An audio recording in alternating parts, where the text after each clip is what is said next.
Hola, bienvenidos a los vídeos sesión de dirección financiera aplicada. Nos encontramos en la sesión 55, el ejercicio 1 del capítulo 4, determinación del flujo neto de caja de inversión en fijo, proyecto o Castro.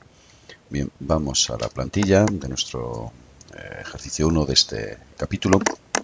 Bien, en este caso lo que vamos a establecer es cómo determinar el flujo neto de caja correspondiente a la inversión en fijo, inmovilizado, de un proyecto, partiendo de la misma información y con diferentes hipótesis, diferentes alternativas, diferentes posibilidades. En este caso contamos con la siguiente información. El proyecto requiere una inversión de 100.000 euros, se amortiza un 18% anual sobre el coste de adquisición. Hemos validado la celda de la amortización anual del porcentaje para que no pueda superar el 20%, porque el horizonte previsto del proyecto es 5 años. No podríamos amortizar más del 20% a 5 años, porque amortizaríamos más del 100%. Por supuesto, también hemos validado la amortización para que sea positiva. Esto es, esta validación, como la hemos hecho, pues en validación de datos le hemos dicho que tiene que ser positiva, mayor que 0 y menor que 0,2 para que no supere ese 20%.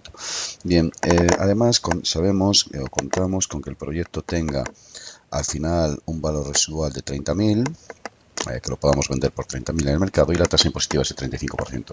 En la medida que el valor residual previsto, 30.000, puede o no coincidir con el valor residual contable, el que se denomina técnicamente valor neto contable, al final de la vida del proyecto, pues puede darse una situación de que hay una plusvalía o una minusvalía sobre la cual habrá que tributar a Hacienda.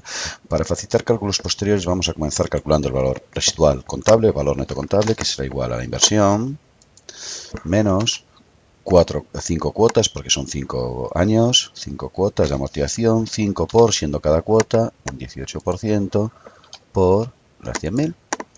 Por lo tanto, el valor residual contable o neto contable es 10.000. En la medida que esperamos venderlo por 30.000, tendremos una plusvalía de 30.000 menos 10.000, 20.000, una plusvalía positiva. Si nos diera negativo, sería una minusvalía. Fijémonos que aquí hemos utilizado un código bastante universal en el texto, que es plusvalía sería positivo, minusvalía negativo. Esto es, cuando aparezca un dato en negativo, será que es una minusvalía. Si, por ejemplo, aquí le pusiéramos 3.000 de valor residual, aparecería negativo, eso sería que es una minusvalía. Bien, aparecido en positivo, es una plusvalía. Bien, entonces tenemos que ver los impactos que tiene la inversión y su valor residual a lo largo de los años. Entonces, en el momento cero, el impacto que tenemos es la inversión, el de 100.000, lo ponemos en negativo porque es una salida de caja, menos 100.000. Y ahora vamos a ver las tres alternativas con las que contamos. La primera alternativa es que tanto el valor residual como sus efectos fiscales se materializan en el último año del proyecto, esto es, en el año 5, en este caso, en el año N. La segunda alternativa es que el valor residual se materializa en el año 6 y el efecto fiscal también en el año 6. Y la última, la tercera, es que el valor residual se materializa en el 5 y los efectos fiscales en el 6. Entonces vamos a la primera alternativa. Tanto valor residual como efectos fiscales se materializan en el último año del proyecto. Entonces, valor residual en el año 5. Valor residual van a ser 30.000. Efectos fiscales. Bueno, habrá que pagar impuestos. Los impuestos hay que pagarlos. Negativo, por lo tanto, menos el 35% por la plusvalía. Fijémonos que si fuera una minusvalía sería menos por menos más, sería un ahorro fiscal. Bien, ¿cómo calculamos el flujo neto caja de la inversión en fijo? Pues sumamos estos tres componentes. Damos al sumatorio, en inicio, sumatorio. Cuidado que no coge ese cero de ahí arriba, que solo coja los datos. ¿De acuerdo? Para adentro y copiamos hacia la derecha. Evidentemente habría más formas de hacer esto. Podríamos haber puesto la inversión en fijo en positivo y aquí, en vez de utilizar un sumatorio, ponerle el menos esa celda. Podríamos haber puesto que el ajuste fiscal, en vez de calcularlo así, calcularlo con así no cambiado y restarlo en vez de sumarlo. Esto es, nosotros lo que hemos optado es por sumar, y entonces al utilizar la función suma, lo que hemos optado es por poner los datos ya en negativo o positivo según se trate. Entonces, ¿cómo quedaría en este caso la operación? Invertir 100.000 en el momento 0, y en el año 5 tener 23.000 de flujo positivo, y esta es la aportación que haría la parte de flujo de inversión en fijo al flujo total del proyecto. La segunda alternativa es que el valor residual y sus efectos se materialicen en el año posterior, esto es, en el año 6. Entonces, la inversión vuelve a ser la misma, en el momento 0, menos 100.000. En el año 6 ahora seguimos teniendo el mismo valor residual que antes. En el año 6 tenemos ahora el ajuste fiscal, menos la tasa impositiva por la plusvalía, Podríamos coger este dato ya directamente, este 30, este menos 7 de aquí y este 100 de aquí directamente. Hemos preferido volver a hacerlo. Le decimos que sume de nuevo, también corrigiendo que solo sume los datos, que no sume el momento. Y tenemos la operación exactamente igual, pero trasladando un año al año 6 el efecto de valor residual. La última alternativa es que el valor residual sí se produzca en el año 5, pero los efectos fiscales en el 6. La inversión en el momento inicial será la misma, menos las 100.000. Tendremos en el año 5 el valor residual, las 30.000. Y el efecto fiscal estará en el 6, igual a menos la tasa impositiva por esa plusvalía. Una vez más, también decimos que sume los tres elementos.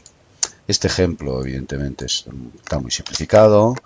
Podría ser fácilmente que hubiera nuevas inversiones por el camino, valores residuales además por el camino. Imaginemos que en el año 2 hubiera una inversión de menos 30.000 o de menos 3.000, que en el año 4 hubiera un valor residual de 5.000, por ejemplo, con sus consecuencias fiscales o no. Tal como lo hemos hecho, el flujo neto de caja simplemente absorbería esa nueva información sin más. ¿De acuerdo? No habría ningún problema, por lo tanto, incorporarle más inversiones o más valores residuales a lo largo del camino, pero creemos que con este ejemplo, centrándonos en una sola inversión, momento inicial y su recuperación al final, el valor residual y los efectos fiscales, pues queda más claro. Las tres formas de ver la situación es, como hemos visto, que se produzca en el año n, en el año n más 1, una parte en el año n y parte en el año n más 1. Habría otra opción, que es que no pudiéramos recuperar el valor residual hasta a lo largo del año 6. Imaginemos, el proyecto se acaba a finales del año 5, pero las máquinas que dan lugar a ese proyecto no las podemos vender hasta el año 6 y las consecuencias fiscales se van todavía al año 7. Aquí cuando ponemos año 6, por ejemplo, en la segunda alternativa, puede ser a principios del año 6, realmente acabamos el proyecto en el año 5 y quizá a finales de diciembre, imaginaros, y a lo largo de marzo, abril, mayo del año 6 ya vendemos las máquinas que nos permitieron trabajar con ese proyecto y el ajuste fiscal se produce ahí o se produce un año más tarde. Bien, al final no se trata de que el decisor o el financiero decida dónde pone él o deja de poner los flujos, sino que debería ponerlos donde él cree de buena fe que es más correcto ponerlos en función del proyecto del que se trate. Si pudiéramos elegir, evidentemente la mejor solución para el proyecto sería la tercera. El desembolso es el mismo en todas y en la tercera adelantamos la recuperación, 30.000 y luego 7.000. Es mejor ahora 30.000 y luego 7.000 que 23.000 ahora o que 23.000 dentro de un año. Por lo tanto, si pudiéramos elegir en qué situación quisiéramos encontrarnos en nuestro proyecto, querríamos la alternativa 3. Bien, esto es entonces en resumen los elementos básicos que pueden afectar a la parte de inversión en fijo. Esto es la inversión en el momento inicial, en negativo, porque hay que pagarla, y el valor residual y las posibles consecuencias fiscales finales si efectivamente las tuviera, esto es, si hubiera plusvalías o minusvalías. Fijémonos que si le ponemos que el valor residual previsto coincide con el contable, 10.000, no hay efecto fiscal y sin más ya estaría el tema zanjado simplemente con el inversión activo fijo y el valor residual. Bien, con esto acabamos este vídeo sesión. Decálogo.